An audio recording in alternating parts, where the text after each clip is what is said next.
Hey, what's up, everyone? This is Silver Slayer. Thanks for tuning in and welcome. Joe Biden won the election, and a lot of stuff is about to change. These changes are drastically going to affect the price of gold and silver, and we're going to go over all of the reasons why.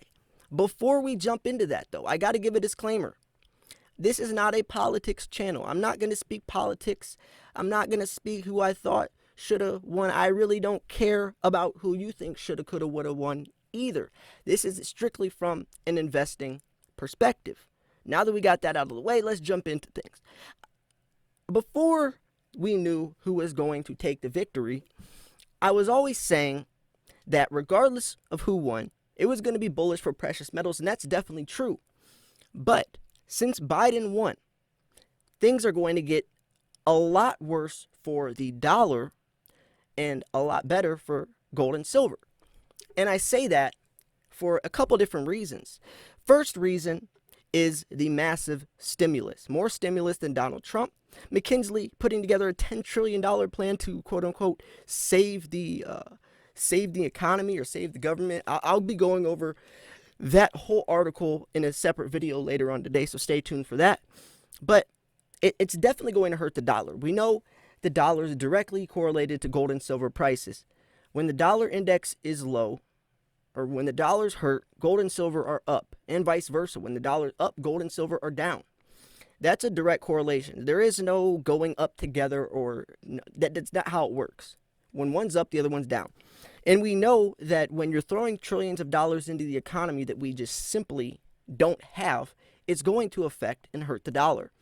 So we can guarantee that that's going to push precious metals up. How long is it going to stay up, though? That's the question. And something interesting is going to happen during that time frame.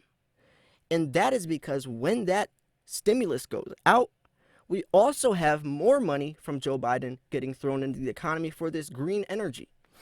And not only is that money going to hurt the dollar and put precious metals in a very good spot, but silver is also going to benefit tremendously from that because silver is used in these solar panels.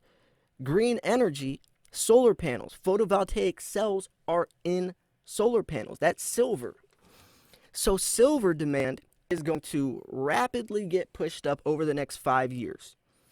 Hundreds of millions of ounces. It's a big operation, and it's definitely one of the main drivers that's going to be pushing silver production and silver demand upwards.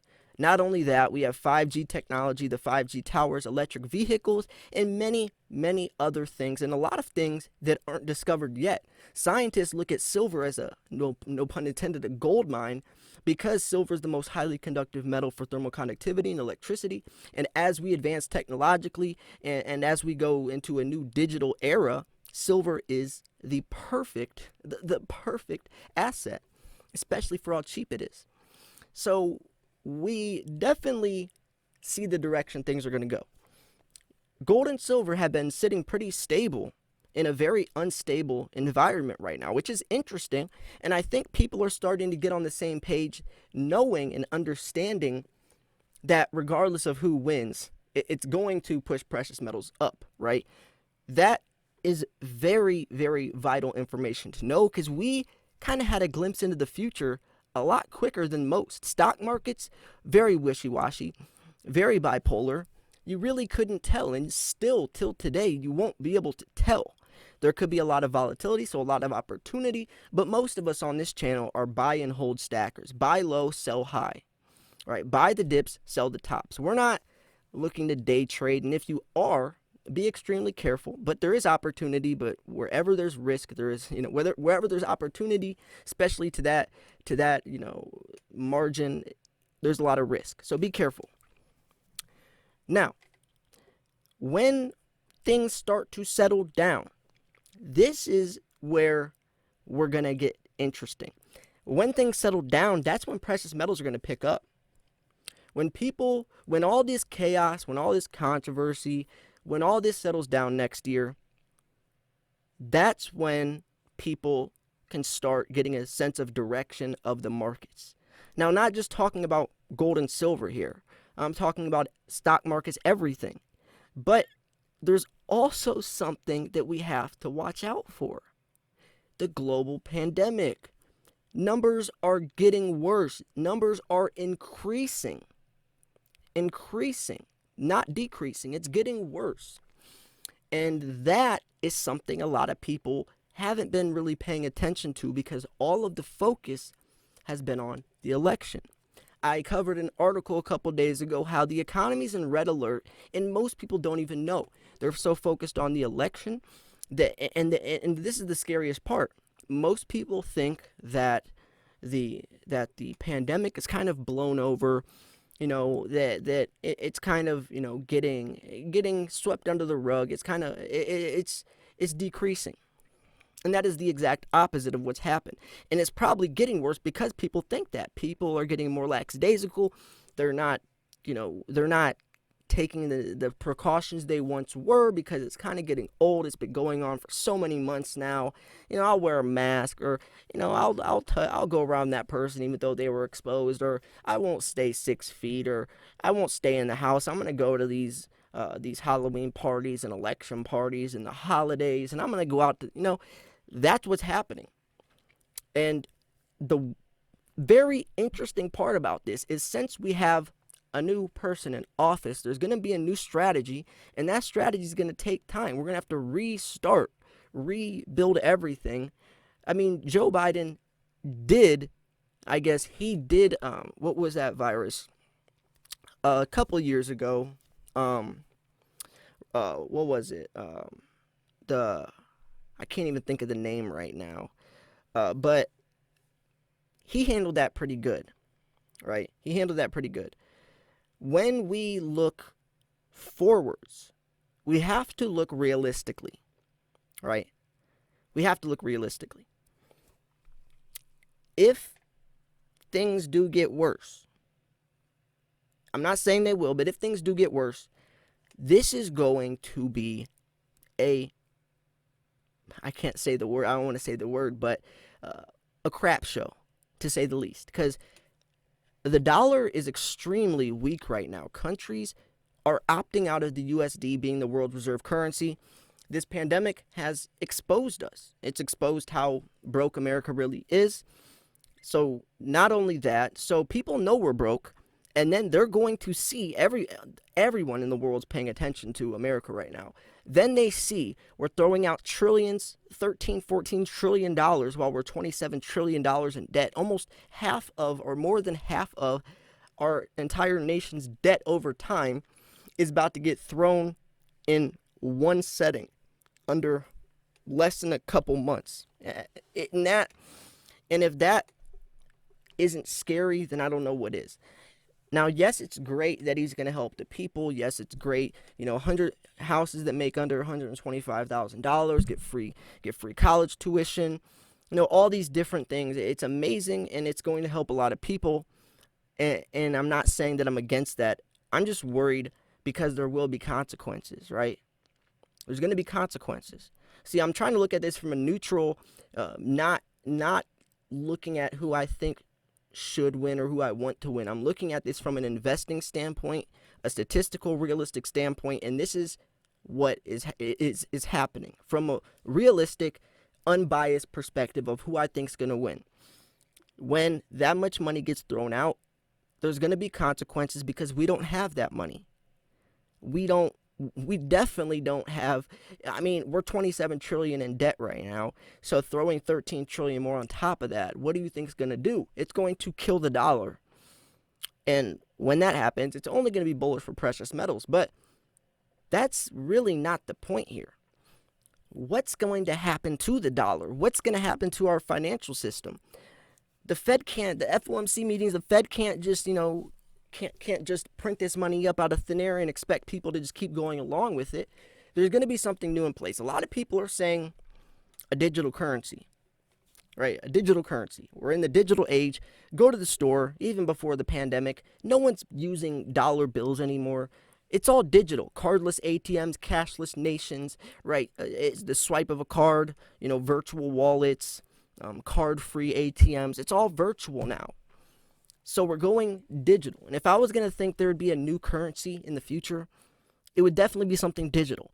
Cryptocurrency, a lot of people thought would be the answer, and I'm going to share a little bit of insight. See, I've understood, I've broken down, I've dissected the cryptocurrency markets for a couple of years now on this channel. I've shown my whole experience. I've shown the first transaction, the first day I even thought about wanting to invest, and I told you guys I was going to share my entire journey along the way. And now 2-3 years later, here we are. I no longer invest in a Bitcoin or anything. I made a lot of money from it, but I really don't care for it anymore. I'm looking more for things that hold their value, intrinsic value. And this is the thing. Bitcoin has a lot of rough draft. It's convenient. PayPal just accepted Bitcoin, and that's why the price is around 14,000, and it's stabilizing there. So that's great. As an investment, it might be a great investment. Think of where Bitcoin's going to be in 5-10 years from now, especially since there's only 21 million that will ever be created, and that's a small number for a global scale. And there's instant transactions worldwide with zero to little fees. It's like everyone in the world speaking the same language. You know how beneficial it would be if everyone in the world spoke the same language? That's what Bitcoin is. There is no Bitcoin of China. There is no Bitcoin of USA. Bitcoin is transferable globally. But Bitcoin is decentralized. There is no bank of Bitcoin. There is no Bitcoin police. It's decentralized. It's the exact opposite of what a central bank is. But there is one unique altcoin. There's one unique altcoin. It's called Ripple. Ripple is a decentralized cryptocurrency controlled by a centralized bank. Now we're talking. Now things look like they could get put into action. Central banks don't like cryptocurrency because they can't control it. But since they do have a cryptocurrency they can control, that would probably be my best guess of what the new cryptocurrency or our new financial system would be Ripple, or something maybe a little bit tweaked or but it would be something like Ripple, maybe a new cryptocurrency that they start, that, or something like cryptocurrency, but it would definitely be something like Ripple, a centralized bank that's in control of a digital or decentralized coin.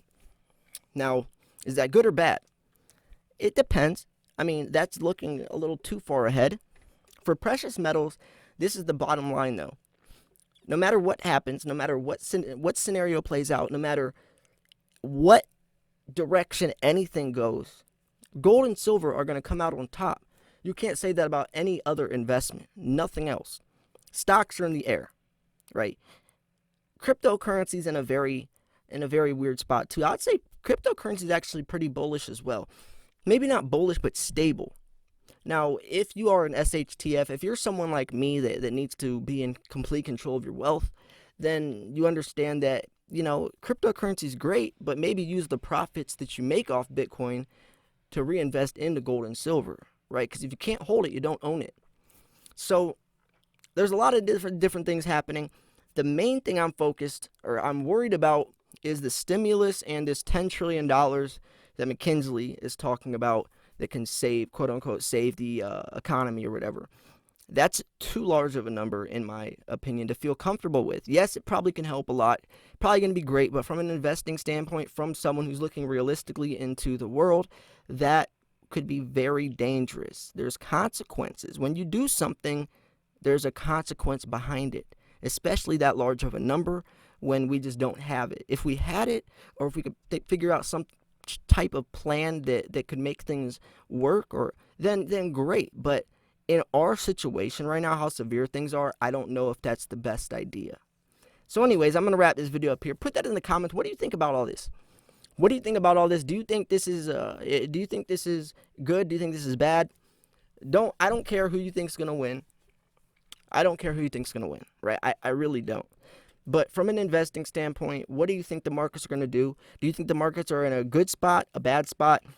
Do you think the future in 1 to 5 years is going to be bullish? And where do you think the price is headed, right? There's a lot of stuff happening. A lot's still up in the air, but at least we have a sense of direction on some things that are going to be put into play. And now we can look at how that's going to affect gold and silver. This is the first day that we're able to do that. So a lot has just been thrown at us, but let's break it down and let's figure it out together, right? Stay tuned for more videos. I have some very important videos coming up today. You got to be subscribed. Day-to-day basis, I'm posting the newest content, the most up-to-date stuff, keeping you guys in the loop. You got to know about this. Imagine blindly investing into the markets. Imagine not knowing about the $10 trillion from McKinsey. Imagine not knowing how any of this is going to affect, precious metals, and you're just buying it randomly without knowing. That's, if you expect to make profits or become successful off of that, it's highly unlikely. You got to stay informed. You got to stay in the loop, and I'm here to do that for you. So anyways, I'm going to wrap this video up here. Thanks for tuning in with Silver Slayer. I'll see you guys soon. Peace.